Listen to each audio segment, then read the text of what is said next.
Hello বন্ধুরা, বাংলা নিউজে আপনাকে স্বাগত। শুরুতে সংবাদের শিরোনাম, পরে বিস্তারিত জানিয়ে দেব আমাদের হাতে থাকা সর্বশেষ গুরুত্বপূর্ণ আপডেট বাংলা সংবাদ।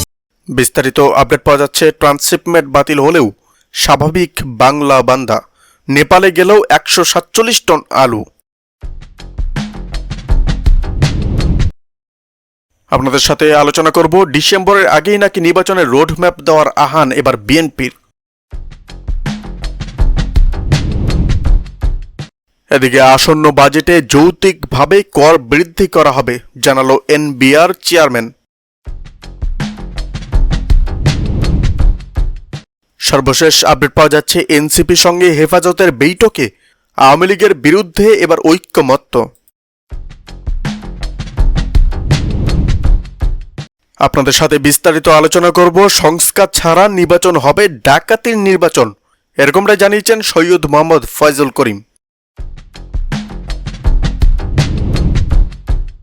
বিস্তারিত আলোচনা করব। 31 দফা বাস্তবায়িত হলে দেশে আর ফ্যাসিবাদ আসতে পারবে না জানালো দুলু। এদিকে একটি দল নির্বাচন করে আওয়ামী লীগকে পুনর্বাসন করে যাচ্ছে। আওয়ামী লীগকে নিষিদ্ধের দাবিতে মশাল মিছিল ও সমাবেশ করেছে জাতীয় নাগরিক পার্টি অর্থাৎ এনসিপি। মিছিল পূর্ব সমাবেশে বক্তারা বলেন, আওয়ামী লীগকে রাজনীতিতে পুনর্বাসন করার চেষ্টা চলছে। একটি দল নির্বাচন করে আওয়ামী লীগকে পুনর্বাসন করে যাচ্ছে। বুধবার সন্ধ্যায় রাজধানীর জাতীয় প্রেস ক্লাবের সামনে থেকে এই মশাল মিছিল করে দলটি। তার আগে সেখানে সমাবেশ করে তারা। বিএনপির যুগ্ম মহাসচিব রুহুল কবির রিজভী সরকারের বৈধতা নিয়ে মন্তব্যের বিষয়ে এনসিপি নেতারা বলেন, সরকারের বৈধতা জুলাইয়ের রক্ত। যে আইনের মাধ্যমে আপনাদের শত শত মামলা প্রত্যাহার হয়েছে, আপনারা ব্যবসা বাণিজ্য করেছেন, রাজনীতি করার সুযোগ পাচ্ছেন, সেই আইন এই সরকারের বৈধতা। শুধু একটি নির্বাচনের জন্য মানুষ রক্ত দেয়নি। তাই আওয়ামী লীগের গণহত্যার বিচার ও রাষ্ট্রের মৌলিক সংস্কার যতদিন না হবে ততদিন জনগণ নির্বাচন মেনে নেবে না। এ সময় সরকারকে দ্রুত আওয়ামী লীগকে নিষিদ্ধ, শেখ হাসিনা বিচার করার দাবি জানান বক্তারা। সমাবেশে বক্তব্য দেন এনসিপির যুগ্ম আয়োগ সারওয়ার তুষার, যুগ্ম সদস্য সচিব ফাইসাল মোহাম্মদ শান্ত, নিজামুদ্দিন এবং এদিকে প্রাতিষ্ঠানিক দুর্বলতা ছিল বলেই ফ্যাসিবাদী শাসন প্রতিষ্ঠিত হয়েছিল জানালো আলী রিয়াজ। জাতীয় ঐক্যমত্য কমিশনের সহসভাপতি অধ্যাপক আলী রিয়াজ বলেছেন, গত 53 বছরে বাংলাদেশের শাসন কাঠামোতে গণতান্ত্রিক রাষ্ট্র বিনির্মাণে ঘাটতি এবং প্রাতিষ্ঠানিক দুর্বলতা ছিল বলেই একটি ফ্যাসিবাদী শাসন প্রতিষ্ঠিত হয়েছিল। আজ বৃহস্পতিবার জাতীয় সংসদের এলডি হলে ঐক্যমত্য কমিশনের সঙ্গে জনতার দলে আলোচনা শুরুতে অধ্যাপক আলী রিয়াজ এসব কথা বলেন। সংস্কার প্রশ্নে ঐক্যমত্য প্রতিষ্ঠার লক্ষ্যে রাজনৈতিক দলগুলোর সঙ্গে আলোচনা করেছে ঐক্যমত্য কমিশন।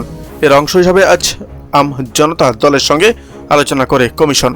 আলোচনা শুরুতে সূচনা বক্তব্যে আলী রিয়াজ বলেন, ঐক্যমত্য কমিশনের লক্ষ্য হচ্ছে সবার সঙ্গে আলোচনা করে একটি সর্বজন গ্রহণযোগ্য জাতীয় সনদ তৈরি করা, যা ভবিষ্যতে বাংলাদেশের পথরেখা তৈরি করবে। তিনি বলেন, 16 বছর ধরে দেশের সর্বস্তরে মানুষ যে ফ্যাসিবাদের নিপীড়ন সহ করেছে তা যেন আর ফিরে না আসে। এখন নতুন বাংলাদেশ গড়ার সময় এসেছে। রাজনৈতিক দলগুলোর সঙ্গে ঐক্যমত্য কমিশনের অব্যাহত আলোচনা নতুন বাংলাদেশ বিনির্মাণে অনুঘটক হিসাবে কাজ করবে। আলোচনায় ঐক্যমত্য কমিশনের সদস্য বাদিউল আলম মজুমদার, সফর রাজ হোসেন, ইকতরাখাজ্জামান ও প্রধান উপদেষ্টার বিশেষ সহকারী মানির হায়দার উপস্থিত ছিলেন। আমজনতা দলের সভাপতি মিয়া মাসিউজ্জামান নেতৃত্বে দলটির সাধারণ সম্পাদক মোহাম্মদ তারিক রহমান, সাংগঠনিক সম্পাদক ফয়সাল আহমেদ সহ 12 সদস্যের প্রতিনিধি দল আলোচনায় অংশ নেয়। প্রথম পর্যায়ে গঠিত সংস্কার কমিশনগুলোর মধ্যে সংবিধান, জনপ্রশাসন, নির্বাচন ব্যবস্থা, দুর্নীতি দমন কমিশন ও বিচার বিভাগ সংস্কার কমিশনের গুরুত্বপূর্ণ সুপারিশগুলো নিয়ে দলগুলোর সঙ্গে আলাদা আলাদা আলোচনা করেছে ঐক্যমত্য কমিশন। এখন পর্যন্ত 16টি রাজনৈতিক দলের সঙ্গে প্রথম পর্যায়ে আলোচনা শেষ করেছে কমিশন।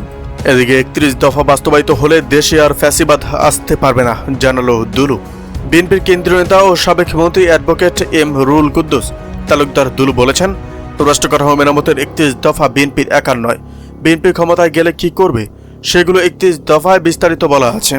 সংস্কারের প্রশ্নে বাংলাদেশকে এগিয়ে নেওয়ার জন্য 31 দফার বিকল্প নেই। 31 দফা বাস্তবায়িত হলে দেশে আর ফ্যাসিবাদ আসতে পারবে না। বৃহস্পতিবার বিকেলে নাটোরের দরারপুর উচ্চ বিদ্যালয় মাঠে স্থানীয় বিএনপি আয়োজিত ক্রীড়া বার্ষিক ও সাংস্কৃতিক অনুষ্ঠানে প্রধান অতিথির বক্তব্যে দুলু এসব কথা বলেন। তিনি বলেন, বর্তমান অন্তর্বর্তীকালীন সরকার যে সংস্কার করে নির্বাচনের কথা বলছে তার সঙ্গে বিএনপির 31 দফার অনেক মিল আছে। বিএনপির ভারপ্রাপ্ত চেয়ারম্যান তারেক রহমানের যে চিন্তাধারা সেটি একসময় শহীদ প্রেসিডেন্ট জিয়াউর রহমানই বাংলাদেশের মানুষের সামনে দিয়েছিলেন। একই সময় বেগম খালেদা জিয়া ভিশন 2030 মাধ্যমে জনগণের সামনেও তা তুলে ধরেছেন। দুলু বলেন, আমরা যখন আন্দোলন সংগ্রামের মধ্যে ছিলাম প্রকৃতপক্ষে তখন 31 দফার কাজ শুরু করলেও জনগণের দোরগোড়ায় আমরা তা নিয়ে যেতে পারিনি। তাই আজ সময় ও সুযোগ এসেছে জনগণের কাছে বাস্তব ভিত্তিক এই 31 দফা তুলে ধরা। অনুষ্ঠানে তিনি বলেন, একটা চক্র দেশের ভেতরে সাম্প্রদায়িক দাঙ্গা লাগানোর পায়তারা করছে। দেশীয় ও আন্তর্জাতিক ষড়যন্ত্র চলছে। বাংলাদেশকে অস্থির করে সুরিচারদের আবার সুযোগ করে দেওয়ার অপচেষ্টা চলছে। এসব মোকাবেলার জন্য বিএনপি নেতাকর্মী ও সাধারণ জনগণকে সতর্ক থাকতে হবে। এদিকে দেশে নব্য ফ্যাসিবাদের উত্থান হচ্ছে, জানালো জিএম কাদের। দেশে নব্য ফ্যাসিবাদের উত্থান হচ্ছে, নব্য ফ্যাসিবাদের দোসররা দাপিয়ে বেড়াচ্ছে বলে অভিযোগ করেছেন জাতীয় পার্টির চেয়ারম্যান জিএম কাদের। রোববার দুপুরে রাজধানী বনানীতে জাতীয় পার্টির বর্ধিত সভায় তিনি অভিযোগ করেন। তিনি বলেন, পুলিশ কিছুটা বিএনপি কিছুটা জামায়াতের কথা শুনে হতাশা হচ্ছে। এমন ব্যবস্থাপনায় নির্বাচন দিলে সবাই পিটিয়ে পাটিয়ে নির্বাচন করবে। এমন নির্বাচন বৈধতা পাবে না। সকল সমস্যা সমাধানের জন্য একটা সুস্থ নির্বাচনের মাধ্যমে সরকার গঠন করতে হবে। সরকারকে বৈধ করতেই সঠিকভাবে নির্বাচন করতে হবে। এ সময় রক্ত দিয়ে নব্য ফ্যাসিবাদ রুখে দেওয়ার আহ্বান জানিয়ে তিনি বলেন, যেখানে বাধা আসবে সেখানেই রুখে দিতে হবে, প্রয়োজনে জীবন দিতে হবে বলেও মন্তব্য করেন তিনি। তিনি আর বলেন, মিডিয়া হাউস থেকে শুরু করে শিক্ষা প্রতিষ্ঠান সবখানে নব্য ফ্যাসিবাদ দখল করছে, চাঁদাবাজি করছে। জাতীয় পার্টির চেয়ারম্যান বলেন, জাতীয় পার্টি নিয়ে আবারও ষড়যন্ত্র শুরু হয়েছে। যারা শেখ হাসিনার সঙ্গে ছিল তাদেরকে লাঙ্গল প্রতীক দেওয়ার ষড়যন্ত্র শুরু হয়েছে। বর্তমান নির্বাচন কমিশন ষড়যন্ত্রকারীদের আবেদনে সাদরে গ্রহণ করেছে। নির্বাচন কমিশনের যে ভদ্রলোক ষড়যন্ত্রকারীদের আবেদন গ্রহণ করেছে, তিনি নির্বাচনে আমার বিপক্ষে কারচুপি করতে চেয়ে ধরা পড়েছিল। তার বিরুদ্ধে শাস্তিমূলক ব্যবস্থা নেওয়া হয়েছিল। এখন সেই লোকটি আমার বিরুদ্ধে লেগেছেন। আমরা যেন কাউন্সিল করতে না পারি, সেজন্য আমাদের কোনো হল ভাড়া দেওয়া হচ্ছে না। কাউন্সিল করতে না পারলেই আমাদের বাতিল করতে পারবে। এই পলিসিতে ষড়যন্ত্র করছে তারা। এদিকে মুক্তিকামী জনতা ভারতীয় আধিপত্যবাদ মেনে নেবে না, জানল আমান আজমি।